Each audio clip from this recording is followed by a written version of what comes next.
ଏହି ଭିडिଓରେ ଆମେ ଅଙ୍କମାନଙ୍କ ସହିତ ଖେଳିବା। ତେବେ ପ୍ରକୃତରେ ଅଙ୍କ କାହାକୁ କୁହାଯାଇଥାଏ? ତେବେ 0 ରୁ 9 ପର୍ଯ୍ୟନ୍ତ ସଂଖ୍ୟାକୁ ଆମେ ଅଙ୍କ ବୋଲି କହିଥାଉ। ଏହି ଅଙ୍କମାନଙ୍କୁ ନେଇ ଆମେ ବୃହତ୍ତରରୁ ବୃହତ୍ତମ ସଂଖ୍ୟା ଗଠନ କରିଥାଉ। ତେବେ ଏଠି ଆମକୁ କୁହାଯାଇଛି ଯେ 1 ଠାରୁ 100 ପର୍ଯ୍ୟନ୍ତ ସଂଖ୍ୟାରେ 1 ଅଙ୍କ କେତେ ଥର ଆସେ ଖୋଜ। ତେବେ ଆମେ କିପରି ଜାଣିବା ଯେ 1 ଠାରୁ 100 ପର୍ଯ୍ୟନ୍ତ ସଂଖ୍ୟାରେ 1 କେତେ ଥର ଆସିବ? ତେବେ ଆମେ କ'ଣ କରିବା ନା 1 ଠାରୁ 100 ପର୍ଯ୍ୟନ୍ତ ଲେଖିବା ପାଇଁ ଚେଷ୍ଟା କରିବା ଏବଂ ଗଣିବା। ତେବେ ଏଥିରେ ବହୁତ ସମୟ ନଷ୍ଟ ହେବ ଏବଂ ଏହି ସଂଖ୍ୟାମାନଙ୍କ ମଧ୍ୟରେ ଏମିତି ବି ସଂଖ୍ୟା ଅଛି ଯାହାକି 5, 25, 35 ଯାହାର ଆମର ଆବଶ୍ୟକତା ନାହିଁ। ତେଣୁ ଆମେ କିପରି ସହଜ ଭାବେ ବାହାର କରିପାରିବା ଯେ 1 ଠାରୁ 100 ପର୍ଯ୍ୟନ୍ତ ସଂଖ୍ୟାରେ 1 ଅଙ୍କ କେତେ ଥର ଆସିବ। ତେବେ ଆମେ ପ୍ରଥମେ ସଂଖ୍ୟାକୁ ଭାଗ କରିଦେବା। ତେବେ 1 ଠାରୁ 100 ପର୍ଯ୍ୟନ୍ତ ସଂଖ୍ୟାର ପ୍ରକାର। 1 ଠାରୁ 100 ପର୍ଯ୍ୟନ୍ତ କେତେ ପ୍ରକାରର ସଂଖ୍ୟା ଅଛି? 1 ଅଙ୍କ ବିଶିଷ୍ଟ ସଂଖ୍ୟା ଅଛି ଏବଂ 2 ଅଙ୍କ ବିଶିଷ୍ଟ ସଂଖ୍ୟା ଅଛି ଏବଂ 3 ଅଙ୍କ ବିଶିଷ୍ଟ ସଂଖ୍ୟା ଅଛି। ତେବେ 1 ଅଙ୍କ ବିଶିଷ୍ଟ ସଂଖ୍ୟା ହେଉଛି 1 ଠାରୁ 9 ପର୍ଯ୍ୟନ୍ତ ଏବଂ 2 ଅଙ୍କ ବିଶିଷ୍ଟ ସଂଖ୍ୟା ହେଉଛି 10 ଠାରୁ 99 ପର୍ଯ୍ୟନ୍ତ ଏବଂ 3 ଅଙ୍କ ବିଶିଷ୍ଟ ସଂଖ୍ୟା ହେଉଛି କେବଳ 100। ତେବେ ଆମେ ପ୍ରଥମେ ଦେଖିବା 1 ଅଙ୍କ ବିଶିଷ୍ଟ ସଂଖ୍ୟାରେ 1 କେତେ ଥର ଆସୁଛି। ତେବେ 1 ଅଙ୍କ ବିଶିଷ୍ଟ ସଂଖ୍ୟା ହେଉଛି 1, 2, 3, 4, 5, 6, 7, 8, 9। ତେବେ ଏଥିରେ କେବଳ 1 ଥରେ ଆସୁଛି। ତ ଏଠି ଆମେ ଲେଖିଦେବା 1 ଯୁକ୍ତ। ଏହାପରେ ଆମେ ଦେଖିବା 2 ଅଙ୍କ ବିଶିଷ୍ଟ ସଂଖ୍ୟା। ତେବେ 2 ଅଙ୍କ ବିଶିଷ୍ଟ ସଂଖ୍ୟା ହେଉଛି 10 ରୁ 99। ତେବେ 10 ରୁ 99 ପର୍ଯ୍ୟନ୍ତ ଲେଖିକି ଗଣିବା ସମ୍ଭବ ନୁହେଁ। ଏଥିରେ ବହୁତ ସମୟ ନଷ୍ଟ ହେବ। ତେଣୁ ଆମେ 2 ଅଙ୍କ ବିଶିଷ୍ଟ ସଂଖ୍ୟାକୁ 3 ଭାଗରେ ଭାଗ କରିଦେବା। ତେବେ ଏମିତି ସଂଖ୍ୟା ଅଛି ଯୋଉଥିରେ 1 କେବଳ ଏକକ ଘରେ ଆସେ ଏବଂ ଏମିତି ସଂଖ୍ୟା ଅଛି ଯୋଉଥିରେ 1 କେବଳ ଦଶକ ଘରେ ଆସିବ ଏବଂ ଏମିତି ସଂଖ୍ୟା ଅଛି ଯୋଉଥିରେ 1 ଉଭୟ ଏକକ ଏବଂ ଦଶକ ଘରେ ଆସିଥାଏ। ତେବେ ପ୍ରଥମେ ଆମେ ଦେଖିବା ଏକକ ଘରେ 1 ଆସିଥିବା ସଂଖ୍ୟା ଗୁଡ଼ିକ ସବୁ କିଏ କିଏ। ତେବେ ଏହି ସବୁ ସଂଖ୍ୟାରେ 1 ଏକକ ଘରେ ଅଛି। ତ କେତୋଟି 1 ଟି ଆମକୁ ମିଳିଲା?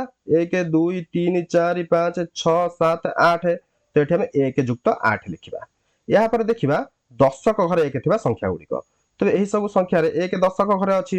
ତ ଏଠି ଆମକୁ 1 କେତେ ଥର ମିଳିଲା? 1, 2, 3, 4, 5, 6, 7, 8, 9 ଥର। ତ ଆମେ 8 ଯୁକ୍ତ 9 ଲେଖିବା। ଏହାପରେ ଦେଖିବା ଉଭୟ ଏକକ ଏବଂ ଦଶକ ଘରେ 1 ଥିବା ସଂଖ୍ୟା। ତ ଉଭୟ ଏକକ ଏବଂ ଦଶକ ଘରେ 1 ଥିବା ସଂଖ୍ୟା ହେଉଛି କେବଳ 11। ତ ଏଠି ଆମକୁ 1 କେତେ ଥର ମିଳିଲା? 2 ଥର। ତ ଏଠି ଆମେ 9 ଯୁକ୍ତ 2 ଦେଖିବା। ଏହାପରେ ଦେଖିବା 3 ଅଙ୍କ ବିଶିଷ୍ଟ ସଂଖ୍ୟା। ତେବେ 3 ଅଙ୍କ ବିଶିଷ୍ଟ ସଂଖ୍ୟା ହେଉଛି କେବଳ 100। ତ ଏଠି ଆମକୁ 1 କେତେ ଥର ମିଳୁଛି? ଥରିଏ। ଏହାପରେ ଲିଖିବା ଆମେ 2 ଯୁକ୍ତ 1। ତ ଟୋଟାଲ କେତେ ହେଲା? ତେବେ ଏହାକୁ ମିଶାଇଲେ ଆମକୁ ମିଳିବ 21। ଅର୍ଥାତ୍ ଆମେ କହିପାରିବା 1 ଠାରୁ 100 ପର୍ଯ୍ୟନ୍ତ ସଂଖ୍ୟାରେ 1 21 ଥର ଅଛି। ଏହାପରେ ତମମାନଙ୍କ ପାଇଁ ଏକ ପ୍ରଶ୍ନ ଅଛି ଯେ 1 ଠାରୁ 100 ପର୍ଯ୍ୟନ୍ତ 2, 3, 4, 5, 6, 7, 8, 9 ଅଙ୍କ କେତେ ଥର ଆସିବ ତମେ ନିଜେ ଖୋଜ। ତ ମୁଁ ଏଠି କେବଳ 5 ଅଙ୍କ କେତେ ଥର ଆସୁଛି ବାହାର କରିଦେବି। ଏହାପରେ ତମେ ନିଜେ 2, 3, 4, 6, 7, 8, 9 ବାହାର କରିବ। ତେବେ ଦେଖିବା ଆମେ 1 ଠାରୁ 100 ପର୍ଯ୍ୟନ୍ତ 5 ଅଙ୍କ କେତେ ଥର ଆସିବ। ପ୍ରଥମେ ଆମେ ଦେଖିବା 1 ଅଙ୍କ ବିଶିଷ୍ଟ ସଂଖ୍ୟା। ତେବେ 1 ଅଙ୍କ ବିଶିଷ୍ଟ ସଂଖ୍ୟା ହେଉଛି 1 ଠାରୁ 9 ପର୍ଯ୍ୟନ୍ତ। ତେବେ 1 ଠାରୁ 9 ପର୍ଯ୍ୟନ୍ତ 5 କେତେ ଥର ଆସୁଛି? ଥରିଏ। ତ ଏଠି ଆମେ ଲେଖିଦେବା 1 ଯୁକ୍ତ। ଏହାପରେ ଆମେ ଦେଖିବା 2 ଅଙ୍କ ବିଶିଷ୍ଟ ସଂଖ୍ୟା। ତ ସେଇଭଳି ଭାବେ 2 ଅଙ୍କ ବିଶିଷ୍ଟ ସଂଖ୍ୟାକୁ ଆମେ 3 ଭାଗରେ ଭାଗ କରିଦେବା ଯୋଉଥିରେ କି ଏକକ ଘରେ 5 ଥିବା ସଂଖ୍ୟା ଏବଂ ଦଶକ ଘରେ 5 ଥିବା ସଂଖ୍ୟା ଏବଂ ଉଭୟ ଏକକ ଏବଂ ଦଶକ ଘରେ 5 ଥିବା ସଂଖ୍ୟା ଗୁଡ଼ିକୁ ଆମେ ଦେଖିବା।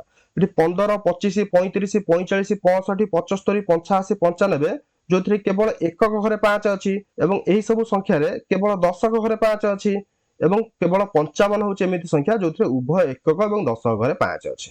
ତ ଏଠି ଆମକୁ 5 କେତେ ଥର ମିଳୁଛି? 1, 2, 3, 4, 5, 6, 7, 8, 9, 10, 11, 12, 13, 14, 15, 16, 17, 18, 19। ତେଣୁ 1 ଯୁକ୍ତ 19 ଲେଖିବା। 1 ଯୁକ୍ତ 19 କେତେ ହେବ? 20। ଅର୍ଥାତ୍ ଆମେ କହିପାରିବା 1 ଠାରୁ 100 ପର୍ଯ୍ୟନ୍ତ 5 ଅଙ୍କ 20 ଥର ଆସେ।